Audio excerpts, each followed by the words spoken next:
Hi everyone, in today's video me and Henry are going to go through how to lunge your horse and why lunging is an essential tool to be a part of your training program with them. So to begin with, I'll outline why we go about lunging. So if you've got a young horse, lunging can be very helpful to help establish some voice commands with them so that you can transfer that undersaddle once they're broken in. It can just alleviate a little bit of anxiety with your young horses while they're learning. Also, it's a great training tool in the aspect that it can help get all of their excess energy out before you get on and start your training session with them. So once they've got rid of that bit of excess energy, they're then able to think a little bit better rather than just concentrating on trying to run around and burn their energy off. So that can also come in handy if you're only just learning to ride, and it helps get the horse's energy out of their system prior to you hopping on so that the horse doesn't go a little bit too fast than what you're capable of doing. And it just makes it a little bit easier for you. Another great tool is to help educate them as far as using the use of jaw reins and helping build a top line on them for those that are a little bit more advanced. Okay, but today we're just going to go through the basics of how to lunge a horse. So to begin with, we want to make certain that our reins can never get on the ground. So obviously if they fall on the ground, the horse can then step on them and that's going to severely hurt your horse's mouth.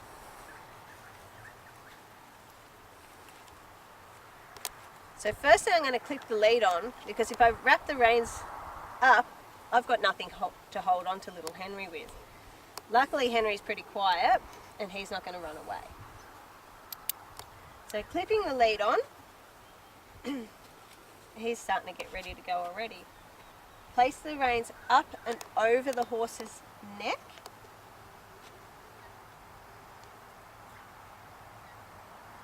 We undo our throat latch. Then we just bring the end of the reins between the reins and his jaw or his neck, however you want to describe it. And then our throat latch comes around the reins and then through the end like that. Okay, so I'll just demonstrate that again. Over, tuck the ends through, throat latch around, through the end, and do it up. That way none of that can come undone and it's tucked up nice and safely.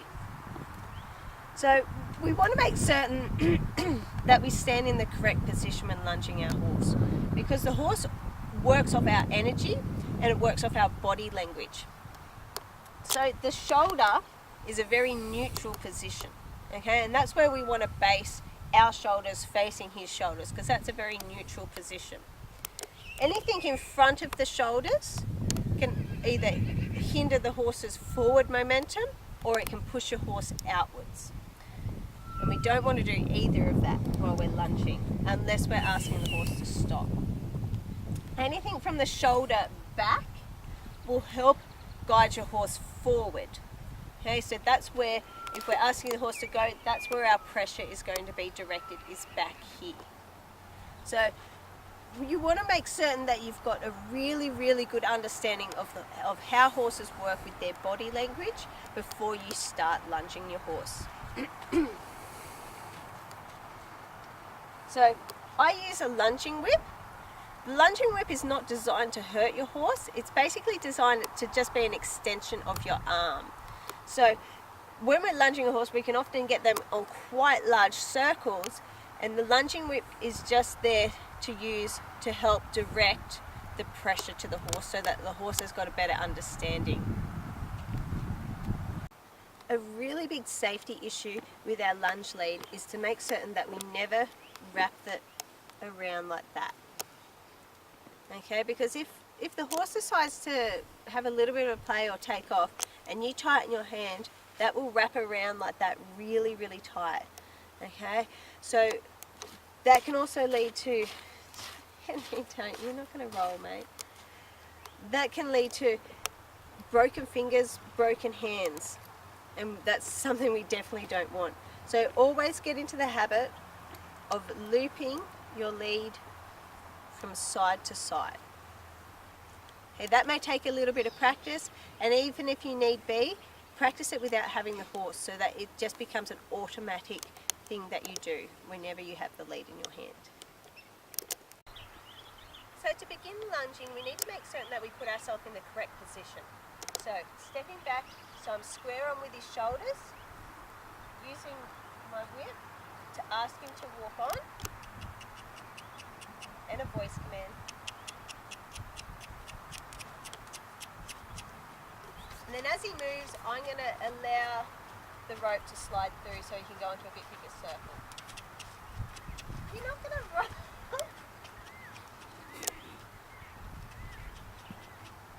No.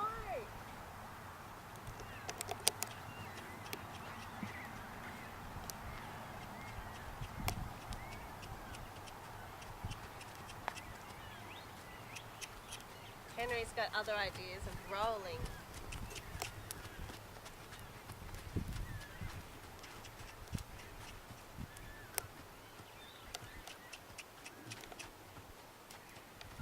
So with your voice command, you want to back that up with the whip. So when I want him to go up to trot, I'm going to use my voice command and then follow it with the whip.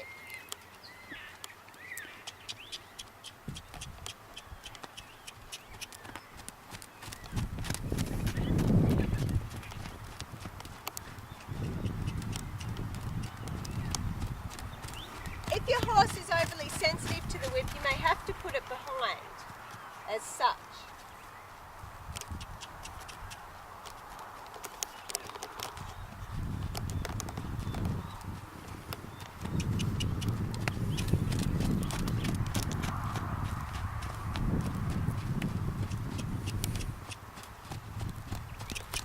And then just bring it out as need be.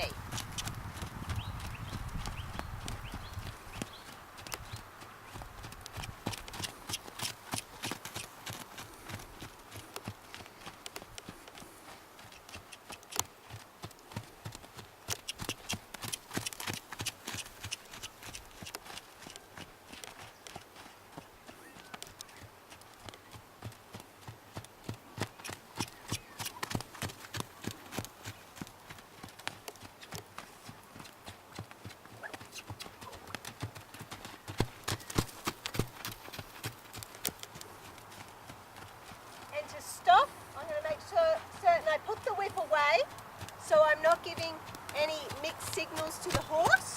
So if I had my whip out like that and I asked him to stop, I'd be telling him to go and stop at the same time.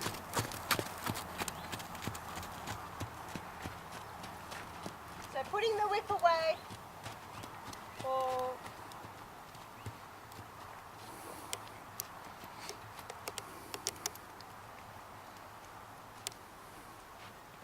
if your horse doesn't stop straight away when you ask it to woo, or whatever voice command you give, you need to follow it up by placing a bit of pressure on the rope.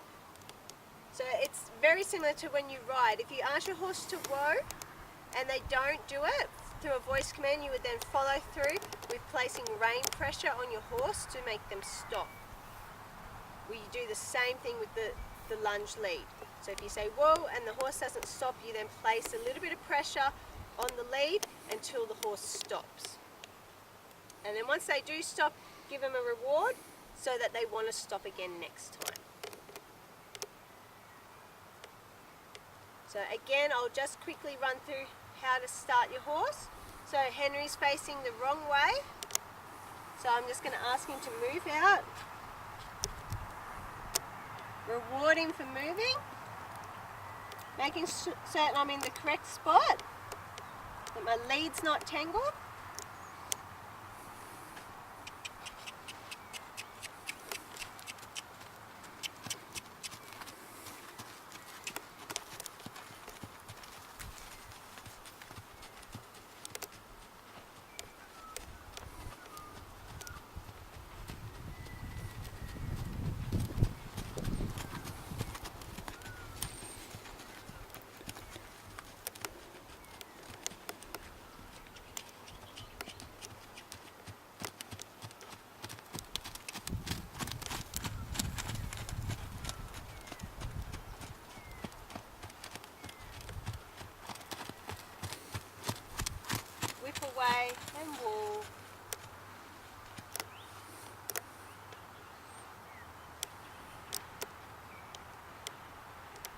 must also note that for my canter, I use a different voice command.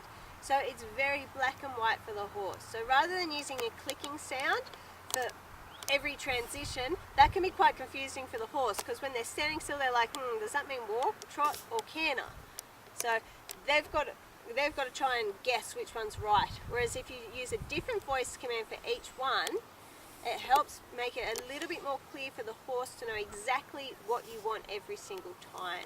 So try not to have any grey areas in your training with your horse, so that the horse clearly knows that it's always doing either the right thing or the wrong thing, and that it's not trying to guess what you want on this particular day. Hope that's been really helpful, and thanks for watching.